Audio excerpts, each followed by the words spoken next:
Assalamu alaikum wa rahmatullahi ta'ala wa barakatuh. It's like this thing is getting serious. Har ma ina jin wasu friends ina adda iyayensu an kwantar da su a asibiti just because sun ji labari wai an ce na mutu. Ban taɓa zama devastated ba irin in shiga wani irin yanayi sai da wannan abu. Ban taɓa sanin cewa in aka yi wa mutum sharri cewa ya mutu ko ƙaryan ya mutu ba, it's going to affect him seriously.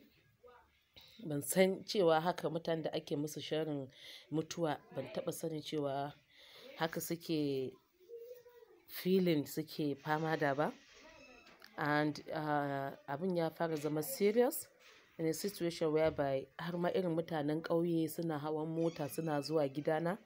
Mom ɗina tun da abin da ya fara ana ta yawo cewa na hatsari kafin ma su fara cewa adda na mutu. Kullum na Allah sai na je gidan mama na ta gani. Kullum na Allah ko yanzu ma a haka yau ɗin nan ma sai na je. Because in na je ta ganni ina barin wajenta wasu za su kira ta su ce mun ji labari an ce yarki ta mutu. In ta ce lafiyar ta ƙasa, ta ce yanzu nan aka turo mana cewa yanzu nan ta yi hatsarin nan ba wannan bane, wannan sabo ne. So it's getting out of hand. I want you guys to know I have family, I have friends, I have children, I have loved ones, I have people that love me, I have people that care for me, and it won't be easy a ce wai yau akwai an tashi kai tsaye ana maka sharrin mutuwa. People calling me even though I'm baffin zan ce mutane ƙannena su ɗaga waya ko in ce ko yanzu waya na kawai waya ne calling. I have to even put my phone in flight mode ma ina sa in yi bacci, and ina sa flight mode ma ina tunanin who is going to call me to ask how I'm doing and how ya nake wani hali nake ciki. People calling me from everywhere asking me am I okay, am I alright. I just have to pick the call to tell them that I'm fine. I have to pick the call to tell them I'm okay. This is not fair at all. This is not fair. Wannan abin da wasu suna wannan abin ne a YouTube just because they want to have followers, they want to have view. Kuma Liberty TV ne suka fara wannan abin. Liberty TV ne don an turo mu da evidence, the breaking news da Liberty TV suka ce wai inna lillahi raji'un Mansura Isa ta yi hatsari. This started from Liberty TV and yanzu abin ya yaɗu ko ina. So Liberty TV, you owe me an apology.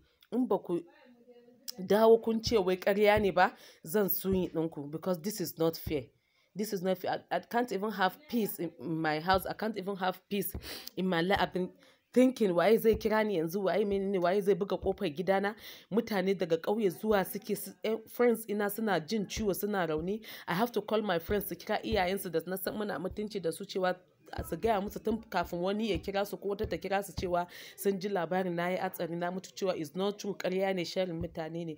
Why are you guys doing this? Why are you guys doing this? In kuna son ɗaukaka ko kuna son ku samu followers, bai kamata a ce sharrin mutuwa za ku yi. Tun da ke ban taɓa roƙon Allah cewa wai in zan mutu ta hanyar hatsari ko wani mummunan yanayi ba.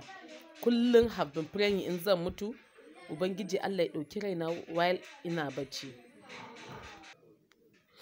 Wannan shine fata na a koda yaushe da nake yi. So bai kamata ka yi wa ɗan uwanka musulmi mummunan fata ba because wannan mummunan fata ne kuma wannan abin da kuka yi bai kamata ba. I'm feeling bad. I'm feeling upset.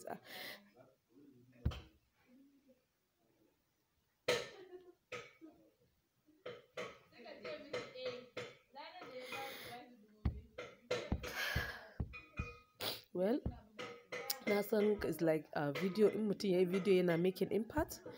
I just want people to know, my loved one, that wanda ba za su ma iya samu na ba, that I'm okay. I just wanted to know that I'm okay, I'm alright. Nothing happens to me. Ba wai ina tsoron mutuwa bane ba ko wani abu. In mutuwa ta zo dole in yi ta.